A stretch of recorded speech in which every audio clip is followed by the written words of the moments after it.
Lord, nako, yung mga napuputukan na ganyan, talagang dito kayo pupunta dapat sa Bukawi, Bulacan para makabili ng mga mabisang paputok at pailaw na magandang pangsalubong sa bagong taon. Pero habang unti-unting lumalapit yung pagsalubong sa New Year, unti-unti na rin tumataas yung presyo ng mga produkto dito.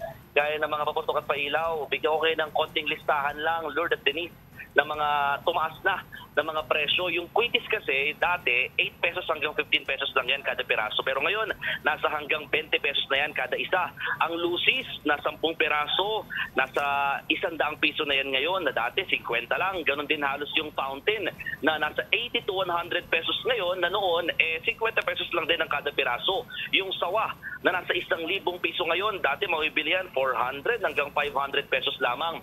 Habang yung 16 shots na aerial, nasa 1,300 hanggang 1,500 pesos ngayon, na dati, mabibili lamang yan ng nasa 1,100 pesos. Ang paliwanag ng mga nagtitinda dito, dahil daw sa mga kakunting supply lamang yung nakukuha nila mula sa manufacturers. Naka-apekto rin daw yung sunod-sunod na pag-ulan dahil naging limitado yung mga chemicals na talagang kasangkapan para paggawa nga doon ng paputok at pailaw. Kaya hindi rin ganun karami yung mga na-provide, no, na supply. Mabenta dito sa mga bilihan ng paputok is yung sawa at yung quitis na so far kumukonti na yung supply. Kaya naman ang sinasabi din ng mga nagtitinda dito, habang papalapit kasi yung bagong taon, asahan pa na mas tataas yung presyo kahit papaano. Kaya habang maaga pa, magandang pumunta na rito para makabili ng mga ganitong klaseng mabisang paputok at pailaw na hindi na rin daw talaga mawala sa mga Pilipino at kapatid nating naging tradisyon na yung paggamit ng ganitong mga pagsalubong sa bagong taon. Mon, yung mga nakikita mong bumibili dyan, ito ba normal, usually for personal use lang o yung mga may box ba ay nire-resale nila at o ginagamit sa mga malakihang events? Oo, dalawang klase, Lord, yung mga namimili dito sa Bukawi, Bulacan. Yung isa, yung mga personal use, mga budget nila, nasa 10,000, may iba 5,000 piso. Enough na yun, pang pamilya lamang. Habang yung iba naman, bultuhan. May mga namimili dito, talagang 100,000. Kasi wholesale sila makakabili dito sa Bukawi, Bulacan At ititinda rin daw nila, no?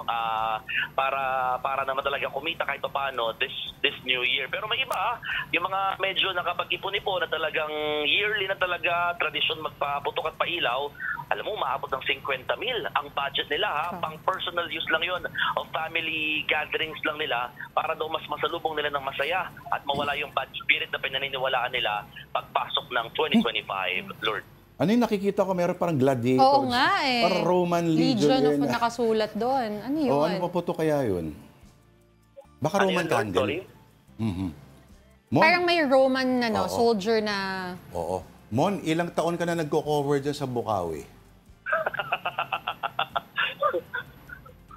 Matagal-tagal. Matagal-tagal na rin, di ba? Tuki na tayo dito. Oo, taon-taon, tuki na tayo dito. Diyan na tumanda si Mon. Si Mon. Dekada na yata natin. Mon with the Dekada na yata sinukover to. Oo, with the choices that they have there, no, may mga pampailaw, yung mga maingay, mabenta pa rin ba yung mga choices like let's say the torotots or yung mga pinapalo? Yeah. Meron pa rin bang mga Pinapalo? Like a drum? I don't know. Ano ba? Sorry. Nahirapan ako sa Tagalog ko bigla. May mga torotot, Mon, yan. Mabenta pa rin ba yun? Yeah, actually, here in Bukawi, aside from the fireworks and firecrackers na binibenta, meron din mga nagtitinda ng mga turotot. May iba nga dito, yung mga, alam mo yung sounds ng ibon, yung paghihinipan mo, it will make you look like sound, it will make you sound na parang ibon. Mabenta rin, no? Sample lang mga kami, Yung Mon. kahoy. Siyempre, ano yun, Lord? Sample lang mo kami nun, yung parang magtutunog ibon ka. Hindi ko nakabili. Sayang. Pero imagine mo na lang, Lord, may humuhuni na ibon sa'yo pag inihip yun. Pero yun nga, ito kasi siyempre, alam naman natin, ang target kasi talaga ng mga pumupunta dito sa Bukawi, mga paputok at pailaw. Pero may iba, nakakabenta pa rin ng mga turotot kasi pang bigay nila sa mga bata at idagdag na rin sa pampaingay at pampagsalubungan nila ng New Year. Mon, alam ko, wala niyan dyan, pero may nababalitaan ka ba na kung ano yung nauuso mga illegal ngayon? Kasi naalala mo, every year may ganyan, di ba? Oo, actually. Goodbye Bin Laden, goodbye Bading, goodbye De Lima. Parang every year may usong nagpapaalam sila. Oo. Ano kaya yung mga usong goodbye ngayon? Nandun pa rin, Lord, yung goodbye COVID. Goodbye COVID? Talaga? Meron yan. Oo, last year yan nagsimula yung goodbye COVID na yan. At yan yung mga pinagbabawal na maputok. Nandiyan pa rin goodbye Philippines, Bin Laden, at saka yung mga malalaking klase ng plapla. Nako, delikado yan kasi sobrang laki ng volume ng chemical o pulbura rather na nakalagay doon na hindi sasapat or talaga makakaputol ng kamay eventually. May uso daw ngayon eh. Ano? Mon, goodbye unity. Ano yun? Ang laki nga ng pasabog na yun eh. Goodbye unity. Marami na pinasabog ngayon yan. Tsaka goodbye Jennings. Ah. Okay, anyway. Mon Gualvez, we're glad na Sige. nandyan ka ngayon. At least malapit-lapit lang sa Sampaloc.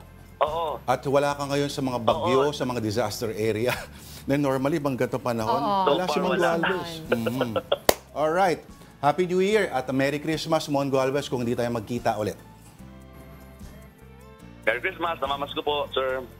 Sa'yo. Tawad. Sa'yo. Alright. Nagpatawad na ako. Mas mayaman sa akin na si Mon Gualvez. Nako.